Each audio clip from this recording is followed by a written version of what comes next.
عزیزان مرۆڤ کرد تۆزێک وجدانی ژێبێ نەزوڵمی بۆ خۆی پێقبوڵە نە بۆ کەسانی بەرامبەری وە کاتێک زوڵمێکی بەرامبەر کرا ئەوە لە ئاس ئەو زوڵمە دێتە دەنگ و داوای حەقی خۆی دەکات و ئەگەر بەرامبەرەکەشی زوڵمی لەکرا ئەوە دێتە دەنگ و بە هەمان شێوە هاوخەمی بە ئەو کەسە دەرئەبڕێ و بێگومان ئاینی پیرۆز ئیسلامیش زۆر جەختی لەسەر مافەکان کردوەوە لەسەرەوەی کە حەقەکان بگەڕینەوە بۆ کەسانی کە شایستن و هیچ کاتێک زوڵم قبول نەکەین بە هیچ جۆرە ناوێکەوە ئێستاش دەبینین بارودۆخی جیهان بە شێوازێکە زۆر مستەم ئێستا لە پەرسەندناوە لە زۆرێک لە شوێنەکانی جیهاندا و لە تەنانەت وڵاتی خۆشمانە دەبینین مستەمێکی زۆر دەکرێتەوە بە شێوازی جیاواز مرۆڤی مسلمان بە تایبەتی تاکی مسلمان پێویستە بێتە دەنگ لە ئاس ئەم مسلمانە و ڕۆڵی هەبێت بزانین چۆن ئێمە بتوانین ئەم هاوخەمیە ئەم دڵسۆزیە ئەم جۆرە لە گێڕانەوەی مافە یان دەنگ هەڵبڕینە لە ئازوڵمە دەرببڕین و باڵین کاریگەریمان هەبێ لەوەی کە مستەم کۆتایی پێبێنین بۆی کە زیاتر باس لەم بابەتە بکەین میێوداری دکتۆر ئەحمەد سۆفیمان کرۆزایەنەی ئاینی کە لە شاری هەولێرە ڕاستەخۆ لەگەڵمانایە مامۆستا سڵاوی خوات لێبێ و کاتەز باش لە ئێستادا زوڵم لە چی ئاستێکدایە و ئایا ئەوەی کە ئەکرێت دەتوانرێ مرۆڤی موسڵمان بە تایبەت لێی بێدەنگ بێت؟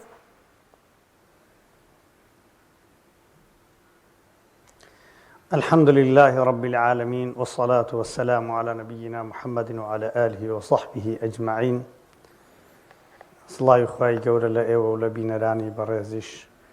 وخواي جورة هم لاك سلامت بكباني هم لاك خير وخوشي يا رب. بيقومان خواي جورة لسورة النحل لآياتي 36 دفرمي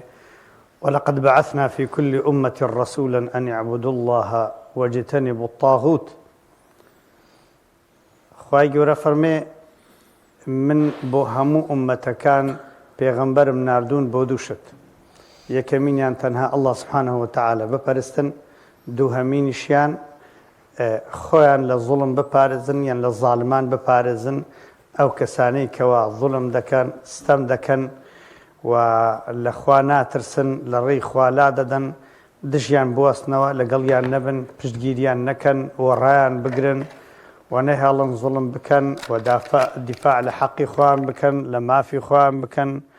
و هەر کاتێک میلەت گەیشتە ئەوەی ئەو ڕادەیە کە دیفاع لە حەقی خۆی نەکا و لە مافی خۆی نەکا و لە بەرامبەر زاڵم نەڵێت تۆ زاڵمی تۆ ستەمکاری تۆ زوڵمت کردووە ئەو میلەتە میلەتێکی زیندوو حساب نییە ئەو میلەتە ئەو کەسە ژیانی نەبێ باشترە و بۆ خۆشی ژیانی لێ دەسەندرێتەوە هەموو مافەکانی لێ دەسەندرێتەوە. مامۆستا تا چەند تاکی موسڵمان گرنگە هەندێک جار بە نەشارەزایی بێ ئاگایی دەبێتە مایەوەی کە پشتگیری لە زوڵم و ستەم بکات یعنی زۆر جار لەوانێ بە شتێکی زۆر بەسیط بێت ئەم کەسە ئاگای لە خۆی نەبێت بوو بێتە بەرەی ئەو کەسانەی کە زوڵم و ستەم لە میلەت دەکەن تا چەند گرنگە وشیاری هەبێت وابەستە بێت بە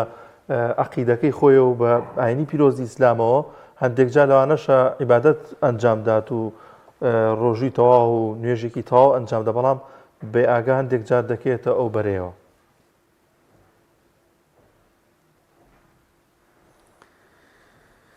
بەڕاستی ئەوە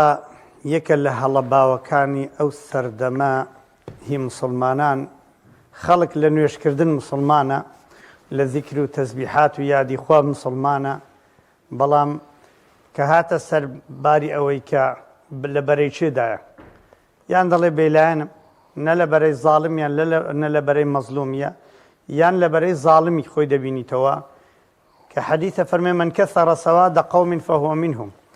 نەک خۆشویستن کەسێکی خۆش بوێ هەر کەسێک الحەشر مع من ئەحەب ئەر کەسێکی خۆش بێ لە گەرەوەی حیسابە ئەگەر خۆشیشی نەوێ لەبەر موچەکەی لەبەر مەعاشەکەی لەبەر ترسی خۆی لەبەر مەسلحەتی خۆی تەنها لە ڕۆژی کۆبوونەوەکاندا بچێت لە شوێنێکی قەرەباڵغیەک زیاد بکە لە ناوانە ڕەشایی قەرەباڵغەکەی زیاد بکە ئەوە لەوان حسابە با نوێژ بکە با حەج بکە با لە ڕەوزە دابنیشێ مادام وەکو عەبدوڵای کوڕی مەسعود ئەفەرمێگە 70 ساڵی ئینسانێک لە ڕەوضەی مەدینەیە کە ڕەوضەی بەهەشتا پارچەیەکە لە زەوی بەهەشت هاتووتە سەر دنیا لە بینی ماڵی پێغەمبەر و صلی الله علیه وسلم مینبەری پێغەمبەر صلی الله علیه وسلم فەرمێ ڕەوضەة من ریاض الجەنە 70 دانە ساڵ کەسێک لەوێ بە ڕۆژوو بێ و عیبادەت بکە کە ئێمە دەچین جاری وا هێجارێک دوور کە عاد سونەتشمان لەوێ بەبەر ناکەوی هەر حەشری لەگەر ئەو کەسە دەکرێت کە خۆشی دەوێ یان پشتگیری دەکا یان هەوڵی بۆ دەدا یان دەنگی دەداتێ ئەمە لە ئینسانی مسلمان ناوەشێتەوە بە هیچ شێوەیەک بە هیچ شکلێک پشتگیری زاڵم بکە خدای گەورە دەفەرمێ ئەفەرمێ واتقوا فتنة لا تصيبن الذين ظلموا منكم خاصة ئێوە بترسێن لە بەڵایەک لە مصیبەتێک کە بەسەرتان دێ تەنها زاڵمان ناگریتەوە ئێوەش دەگریتەوە چونکە بەس منعتان نەکردوون قەدەغەتان نەکردوون لە دژیان نەوەستاون ئەگەر تەنها ئەتۆ دژی نەوەستی لە لای خوای ڕەب العالەمین مجریم حیسابی ئادێ ئەگەر بچی لەگەڵیشی دابنیشی ئادێ ئەگەر بچی خۆشیشت بووێ بچی دەنگیشی بۆ بدەی بچی دەنگیشی بۆ کۆ بکەیتەوە بچی ڕیکلامیشی بۆ بکەی بانگەشیشی بۆ بکەی شەڕیشی بۆ بکەی هەوڵیشی بۆ بدەی چ مسلمانێکاوە ئەخەر بۆیە حاڵی میلەت وایە لە 1960 مسلمان بێ لە دەنگدانە لە کاتی مەوقف و هەڵوێستا لە کاتی کۆبوونەوەیەک لە بۆ دیفاعکردن لە دینی خوا لە پێغەمبەری خوا صلی الله علیه وسلم لە شەریعەتی ئیسلام وقلیل من عیبادی الشەکوور کە من ئەوانەی کەوا شکرانەی خوا بکەن لەسەر ئیسلامەتیان لەسەرەوەی کە مسلمانن و کە من ئەوانەی لەبەرەی مسلمانان بن بەڵام ئەوە خۆشە هەتا دنیا دنیاە حتا دنیا دنیاە کەسانێک دەمینن دیفاع لە دینی خوای گەورە بکەن خوای گەورە لەوانمان دابنێ و لەبەری حەقمان دابنێ یا ڕەب زۆر باشەوە مستا شێوازەکانی زوڵم و ستەم ئایا تەنها ئەوەیە کە تۆ ڕاستەوخۆ لە کەسێک بدەیت و تووتژی بەرامبەر بکە یان ئەو تا ئێستا زۆر جۆری جیاواز هەیە لەوەی کە کەسێک بینیمان لە ڕووداوەکانی فەڵەستینە لە کۆمنتی سوۆشیال میدیا ئەینووسی دەستیان خۆش بکە ئەوان لەو خەڵک کرد لە کاتێککە ئەم مرۆڤە ئەگەر مسلمانیش نەبێ بەناحەق زوڵمی لێکراوە یان ئەوە تا وەکو بینیمان لە هەرێمی کوردستانە زۆر جار بەلایەنگیری بەدەنگ دانێک بە جۆرێکی تر لە زوڵم ئەوە لایەنگری زاڵمەکات ئایا ئەمانەش بەشدارن لە زوڵم و ستەمیان ئەوە تا ئەمان لەبەرەوەی کە بەناڕاستە خۆ لایەنگریم کەسیان کردەوە هیچ پەیوەندی بەوانەوە نییە خوای گەورە لە قورئانە دەفەرمێ ولا تركنوا إلى الذين ظلموا فتمسكم النار ڕکوون ئەدنا مەیلی دڵە کەمترین مەیلی دڵت هەبێ وەلای زاڵمی ئەوە دەتگەینێتە ئاگری جەهەنەم ئەم مەیلە بەچی دیارە پیاوێک چوو بۆ لای زانایەکی قەدیم تی قوربان ئەو والیە زوڵم دەکا منیش تەنها شاگردی ئەو خەیاتەم کە ئەوەی برگ دەدورێ بۆ سەربازەکان من تەنها شاگردێکی بەسیتم ڕۆژانە دا و دەرزی شتیان بۆ ئامادە دەکەم منیش بەشدارم ئەو زانایە فەرمووی تۆ زاڵمی گەورەی تۆ زاڵمی گەورەی ئەو کەسی شتان پێدەفرۆشێ ئەوانە مەیلی دڵیان هەیە ئێمە لێمان قبول نییە لە لای خوای گەورە بچووکترین مەیلی دڵمان هەبێ کۆمنت نووسین لایکردن دەربڕینی خۆشحاڵی بە هەر تەسەڕوفێکی جوولەکە بە هەر کردەوەیەکی ستەمکارێک ئەوە لە لای خوای ڕەب العالەمین دەنووسرێ و شاهێدیە ئێستا با پێت بڵێم زۆر جاران هەندێک مەسئول فێر بوون لە سیلکی دەستگا زانیاریەکان ڕسم لە کۆمنت و لایکی هەندێک نەفەران دەگرن دەنێرنەوە بۆ شوێنی ئەو شوێنەی کە ئەو کەسە موەظەفە یان فەرمانبەرە لەوێ پێ دەڵێن فەرموو ئەوە فەرمانبەری ئێوەیە کەچی لایکی بۆ فلان کەسە کردووە کە ئەو کەسە دژی تۆیە ئەگەر لە لای ئەوە شتێکی ناخۆش بی لە لای خوددایە کە ساحێبی ڕوحی تۆیە ساحێبی جانی تۆیە ساحێبی ئەو ئیسلامەیە خاڵقی تۆی خەڵقی کردووی لەوەی دیفاع لەو ئیسلامە بکەی لەو دینە بکەی لە جاتی لەگەر مەظلومێک دابی ئەو مەظلومەی کە پێغەمبەر فەرمووی صلی الله عليه وسلم اتقوا دعوة المظلوم بترسێن لە دوعاکانی ئەو کەسەی کە ستەمی لێکراوە لەبەرەوەی لە بینی ئەو خوادا هیچ حیجاب و هیچ پەردەیەک نییە دوعاکانی قبول ئەبن. خوای گەورە پێفەرمێ لە ئەنسۆڕەنەکەوە لەو بەعدەحین سەرکەوتوت ئەەکەم ئەو ڕۆشنەبی بەیانی بی ڕاستە ئەو ڕۆکە لە غەزە خەڵک شەهید دەبین مسلمانە شەهید دەبین خوا بە شەهیدیان قبولکە و بڵێ شەهادەت بە ئێمەش بەخشێ و ئێمەش لە خێری ئەوان بێ بەشنەکە چکە بۆیان عاجزین ئەوە سەرکەوتنە بوان بەڵام هێشتا سەرکەوتنی گەورە ماوە. ئەنجا ئەم منافقانەی بەناو مسلمانن بە زمانیان بە لایکەکانیان بە نووسینەکانیان بە مۆبایلەکانیان بە هەر شتێک بە گچکەترین شت بە بچووکترین شت یارمەتیدەری ستەمکارانن. ئەوانە لە ڕۆژی قیامەت وەکو ستەمکاران حسابن بەشدارن لە هەموو گوناه و تاوان و ڕابواردنی حەرام و دزینی حەرامی ئەو خراپەی ئەو زاڵم و ستەمکارانە دەیکەن. هیچ عوزرێکیشیان لە لای خوای گەورە. بەڵێ ماوەسە تا چەند خێزان ڕۆڵی دەبێت لەوەی کە کەسایەتێک دروست کات کە زوڵم و ستەم نەکات واتە پەروەردەی خێزان هەر لە منداڵی و کەسایەتێک دروست بکەیت هەم وابەستەی ئاینی پیرۆزی ئیسلام بێت هەم لە مامەڵەی خێزانەکە لەگەڵ ئەم منداڵەیە ئیدی وردە کەسایەتێکی لێ دروست بێت کە دوجار زوڵم نەکات لە دەرەوە لەو پۆستێکی وەرگریان هەر شتێکی دیکە ئەمە تا چەند ڕۆڵی دەبێت؟ پێغەمبەری ئەکرەم صلی الله عليه وسلم بینی حوسەینی نەوەی دەنکە قەسبێکی هەڵگرت لە ماڵی زەکات. پێغەمبەر فەرمی صلی الله عليه وسلم کەخ یعنی فەرمی بهێندرێ لە دەوی لە ناو زاری هێنا دەرەوە فەرمووی ئەمە زەکاتە ماڵی فەقیر و فقەڕای مسلمانانە بۆ ئێمەی ئەهل البەیت ئەتۆ نەوەی منی بۆ ئێمە دروست نێ بیخۆین. لەو کاتەوە تێگەیاند نابێ هیچ کەسێک لەنەوەی پێغەمبەر صلی الله عليه وسلم دەستکاری ماڵی زەکات بکە. ئەمە پەروەردەیە بۆ خێزان. ئەگەر هات و کەسێک لە خارجە لە دەرەوەی وڵاتە منداڵەکەی خۆی دەیباتە مارکێتی تەماشای کرد منداڵەکە دەگەڕێ بە دوای ئەو معەلەباتەی کە دۆنی بەرازی تێدا نییە ئەوە دیارە پەروەردەی کردووە. ئەگەر کەسێک لە بازاڕی بینی منداڵەکەی خۆی ئیش دەکا بە دوای حرام نییە و کارەکەی خۆی بە تەواوی دەکا بە ڕێک و پێشی دەکە غەش ناکە ئەوە پەروەردەی کردو ئەگەر نە گوناهبار بووە لەسەرمان واجبە بە منداڵەکانمان بڵین ئیاکە والحەرام خۆت لە حەرام پارێزە لە ڕای خوا ماڵی حەرامم بۆ تۆ نەهێناوەتە ماڵ باوکش نابێ حەرام بێنێتەوە ماڵ و نابێ منداڵەکانیش ئیهمال کە لە تێگەاندنی لە حەرام لە تێگەاندنی لە شتی خراپ لە تێگەاندنی لە شتی پیس لە شتی ناشرین دوور لە ڕووی هەمولایەک لە هەرکردەوەیەک کە تەسیر لە مڕوعەتی دەکا لە ئیسلامەتی دەکا لە ئیمانی دەکا لە قبولبوونی دوعای دەکا چونکە پێغەمبەر فەرمووی صلی الله عليه وسلم کەسێک کە مەطعەمی حەرامبی ئەو شوێنەی لێ دەخۆ حەرامبی خواردنی حەرامبی مەلبەسی حەرامبی لیباسی حەرامی لەبەربی لە شوێنی حەرام بچی بێت فأنا يستجاب له چۆن دوعای دەکات چۆن گلەی ئەوەی هەیە بڵێ دوعام قبول نابێ فنا بەخوای گەورە لە حەرام من نەبەتە جسمه بحەرام فالنار أولى به ئەوەی بە حەرام پێ بگا ئاگر لە هەموو کەس ئەولاترە لە بۆ جسمەوە. پێغەمبەر صلی الله عليه وسلم دوای نوێژی بیانەیە فەرمووی اللهم إني أسألك علما نافعا ورزقا طيبا وعملا متقبلا. خوای گیان علمێکی بەسوودم پێ بەخشە ئەگەر زانست سوودی نەبی بۆ چییە وی فەرموو خوایە ڕزقێکی حەڵالم پێ بەخشە و هەروەها ورزقا طيبا وعملا متقبلا کردێوێکی وا کە لێم قبول بی. جا ئەوانە لە سەرەتای ئاداب و عەقیدە و بیر و باوەڕی هەموو دایک و باوکێکی مسلمان دەبێ هەبێ بۆ ئەوەی کاردانەوەی هەبێ کاریگەری هەبێ لەسەر پەروەردەی خێزانەکەی تاوەکو مامۆستا عەبدوڵڵا عەزامی ڕەحمەتی بە دایکەکان ئەفەرمێ